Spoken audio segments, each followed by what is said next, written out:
All right, time for the next chapter of Because of Winn-Dixie. Chapter 9. Just about everything that happened to me that summer happened because of Winn-Dixie.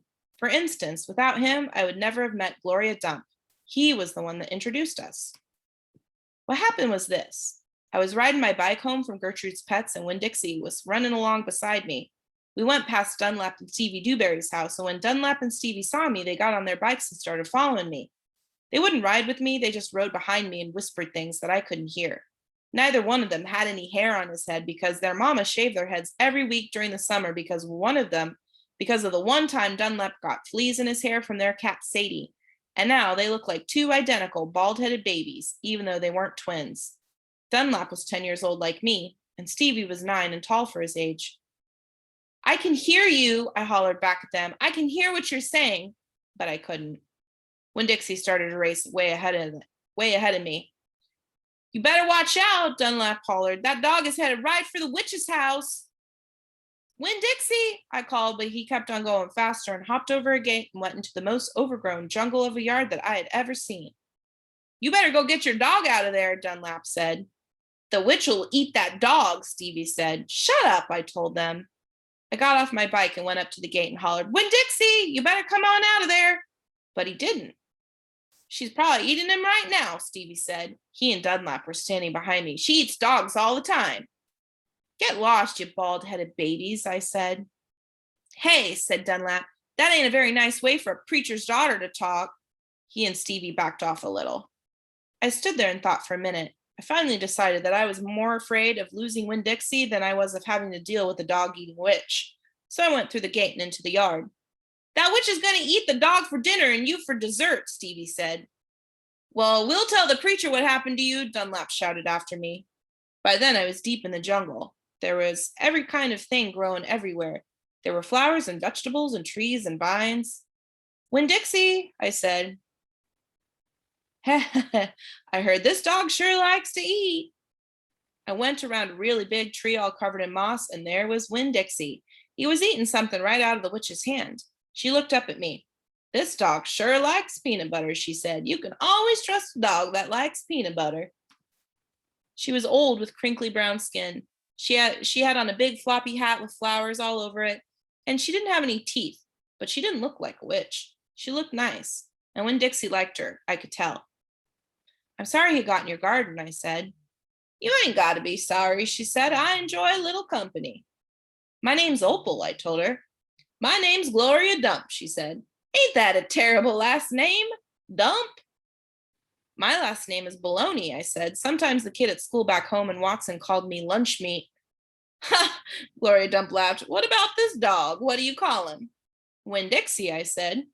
Winn-Dixie thumped his tail on the ground. He tried smiling, but it was hard with his mouth all full of peanut butter.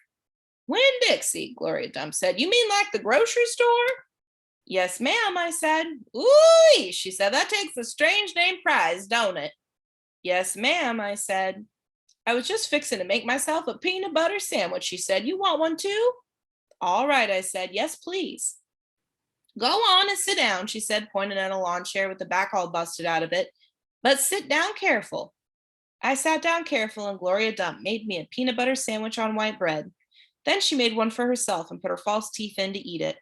When she was done, she said to me, "You know, my eyes ain't too good at all. I can't see nothing but the general shape of things, so I got to rely on my heart.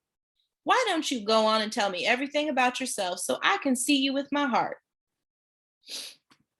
And because Winn-Dixie was looking up at her like she was the best thing he had ever seen, and because the peanut butter sandwich had been so good, and because I had been waiting for a long time to tell some person everything about me, I did. Chapter 10. I told Gloria Dump everything. I told her how me and the preacher had just moved to Naomi and how I had to leave all my friends behind. I told her about my mama leaving, and I listed the 10 things that I knew about her.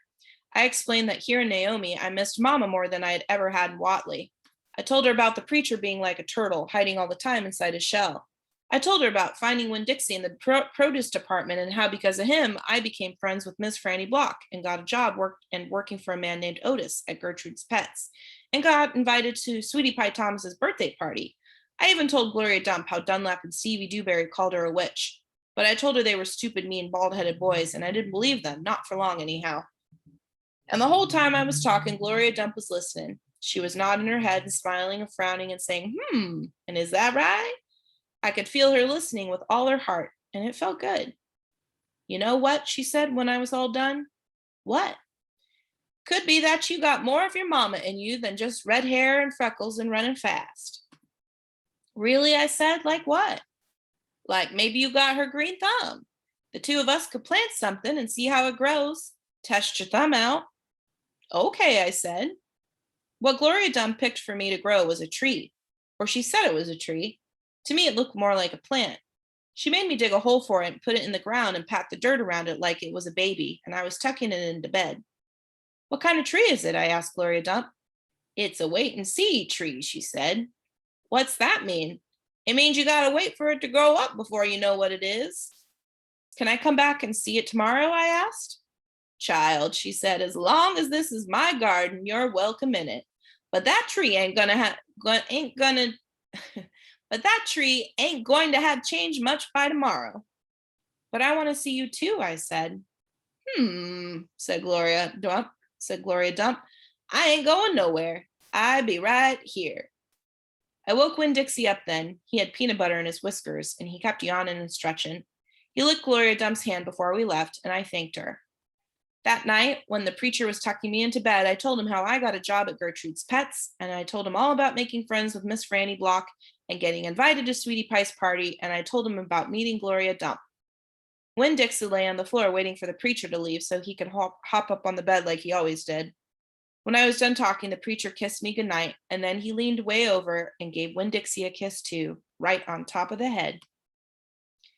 You can go ahead and get up there now, he said to Winn-Dixie. Winn-Dixie looked at the preacher. He didn't smile at him, but he opened his mouth wide like he was laughing, like the preacher had just told him the funniest joke in the world. And this is what amazed me the most. The preacher laughed back. Winn-Dixie hopped up on the bed, and the preacher got up and turned out the light. I leaned over and kissed Winn-Dixie too, right on the nose, but he didn't notice. He was already asleep and snoring. And that's where we'll stop for the day.